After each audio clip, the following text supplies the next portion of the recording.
एक वक्त का किस्सा है। एक गांव में एक आदमी ने नाई की दुकान बनाई हुई थी। वो कम पैसों में गांव के लोगों के बाल काटता था। सब लोग उससे बहुत खुश थे, यहाँ तक कि गांव का चौधरी भी उसे घर बुलवाकर बाल कटवाता था। आज भी उसकी दुकान पर बहुत रश लगा होता है तो एक आदमी उसके पास आता है। भाईजान, आज बहुत अरसा हो गया है, मैंने बाल नहीं कटवाए। हाँ, आज जाओ, मैं भी फारिग हुआ हूँ, तुम्हारा भी काम कर देता हूँ। भाई अच्छे से बाल तराशना, मेरी 2 दिन बाद शादी है, फुल ये बना दो मुझे। फिर नाई उसके बाल काटता है। इस तरह शाम हो जाती है और वो नाई घर चला जाता है। फिर अगला दिन होता है तो चौधरी नाई को अपने घर बुलवाता है। नाई, तुम गाँव में इतना अच्छा काम करते हो, मगर यहाँ तो तुम्हें इसके बहुत कम पैसे मिलते हैं। तुम शहर जाकर अपनी किस्मत क्यों नहीं आजमाते? चौधरी साहब, क्या तो आप बिल्कुल ठीक रहे हो, पर यहाँ मेरी दुकान कौन चलाएगा? यहाँ तो कोई भी आ जाएगा। तुम्हें कुछ अर्सा शहर में जाकर काम करना चाहिए। मेरा एक दोस्त है वहाँ, उसका पूरा कारोबार है, तुम्हें उसके पास जाना चाहिए। उसे तुम्हारे जैसे आदमी की तलाश है। चौधरी साहब, मैं घर वालों से मशवरा करके कल आपको बताता हूँ। वो नाई खुशी खुशी घर जाता है और घर वालों को ये बात बताता है तो वो सब बहुत खुश होते हैं। हाँ बेटा, चौधरी साहब बिल्कुल ठीक कह रहे हैं, तुम्हें शहर जरूर जाना चाहिए। फिर अगला दिन होता है तो नाई दुकान पर परेशान बैठा होता है तो बिट्टू वहाँ आता है। भाई साहब, आज मैंने बाल कटवाने हैं, क्या आप फारिग हैं? हाँ बिट्टू, फारिग तो हूँ, पर कुछ सोच रहा था मैं। भाई क्या हुआ, आप क्यों परेशान हो और क्या सोच रहे हो? फिर नाई उसे चौधरी वाली सारी बात बताता है।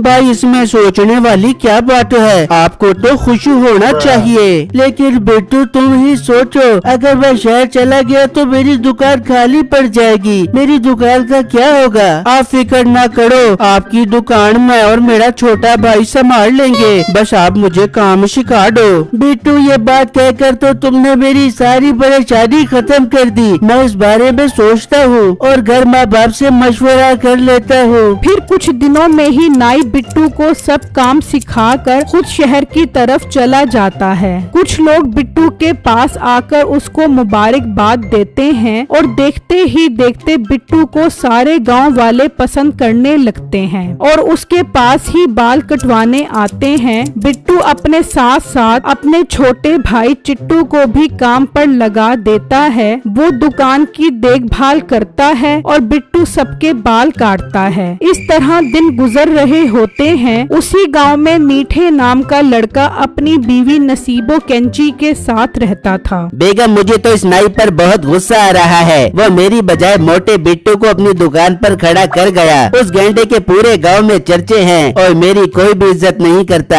मीठे, मेरी जान के टोटे, तू परेशान क्यों होता है? तू उसकी दुकान के सामने अपनी दुकान खोल ले और कम पैसों में बाल काट बेबियो।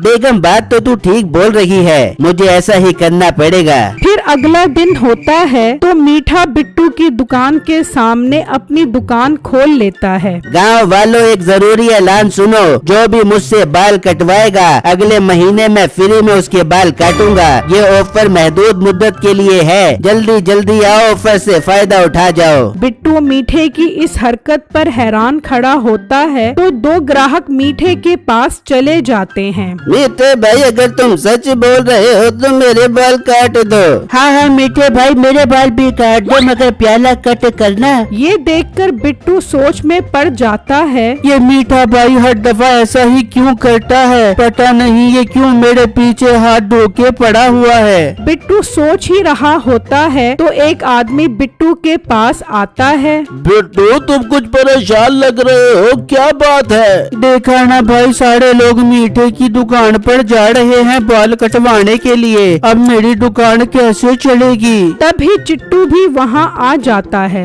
बिट्टू भाई, कोई बात नहीं, जाने दो गांव वालों को उसकी दुकान पर। मीठे भाई को बाल तो काटने नहीं आते, देखना सब लोग वापस हमारी दुकान पर आएंगे। जब शाम होती होती है और मीठा सारे दिन के पैसे लेकर घर आ जाता है और नसीबो ये देखकर बहुत खुश हो जाती है। अरे मीठे, आज मैं बहुत खुश हूँ, लगता है अब हम बहुत जल्दी अमीर हो जाएंगे। अरे मेरी मोटी बेगम, आगे आगे देख होता है क्या।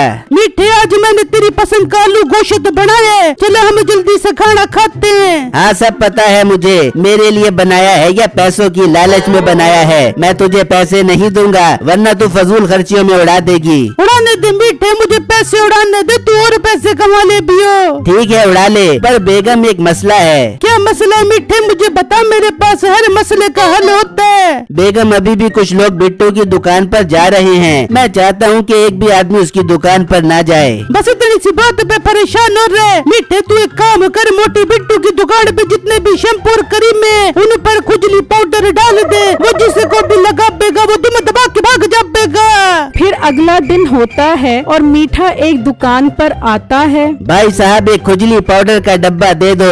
अरे भाई, लोग खुजली खत्म करने वाला पाउडर मांगते हैं और तो खुजली पैदा करने वाला पाउडर मांग रहा है। ओ भाई, तू अपना काम कर, जो बोला है वो कर। अच्छा अच्छा देता हूँ, लड़ता क्यों है। फिर मीठा वो पाउडर लेकर चला जाता है और जब बिट्टू की दुकान पर कोई नहीं होता, वो बिट्टू की दुकान पर आता है और दिल ही दिल में सोचता है, अब इस मोटे को मजा चखाऊंगा। जब सारे गांव वाले खुजली की वजह से मोटे को मारेंगे तो बहुत मजा आएगा। फिर मीठा जैसे ही खुजली वाला पाउडर डालने लगता है तो चिट्टू वहाँ आ जाता है। ओ मीठे, तू यहाँ क्या कर रहा है हमारी दुकान पर, और ये तेरे हाथ में क्या है। चिट्टू, ये खुशबू वाला पाउडर है। चिट्टू पाउडर को गौर से देखता है। ओ मीठे, ये तो खुजली पाउडर है। अच्छा, तो तू हमारी शैम्पू और क्रीमों में मिलाकर हमारे ग्राहक खराब करना चाहता है। मैं अभी सब गाँव वालों को बुलाता हूँ। नहीं नहीं चिट्टू मेरे प्यारे छोटे भाई, किसी को मत बुलाना, मैं जा रहा हूँ, आइंदा कभी ऐसी हरकत नहीं करूँगा।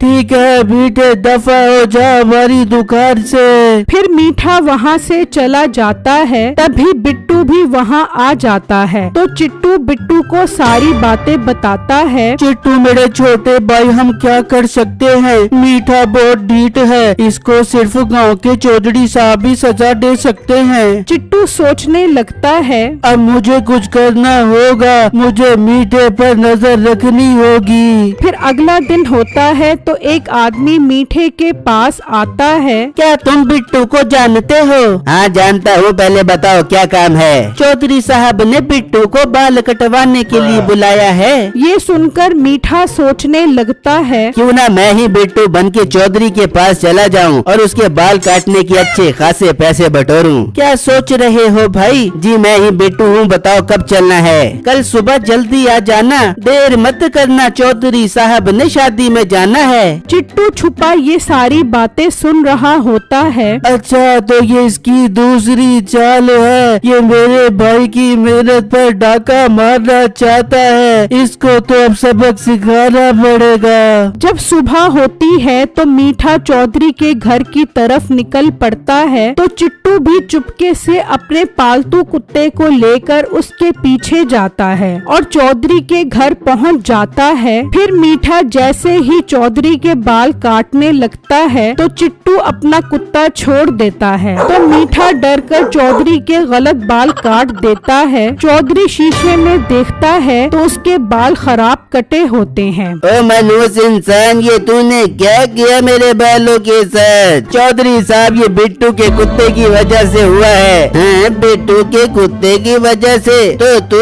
कौन है। चौधरी, मैं ही मीठा हूँ। तभी चिट्टू आ जाता है और चौधरी साहब को सारी बातें बताता है, जिसे सुनकर चौधरी को बहुत गुस्सा आता है। मुंशी, एक काम करो, इसे पकड़कर इसकी टिंड कर दो। फिर वो उसकी टिंड कर देते हैं। जब मीठा टिंड के साथ घर जा रहा होता है तो लोग उसे देखकर हंसते हैं। मीठे को अच्छी सजा मिल जाती है और सब गांव वाले बिट्टू की दुकान पर वापस आ जाते हैं।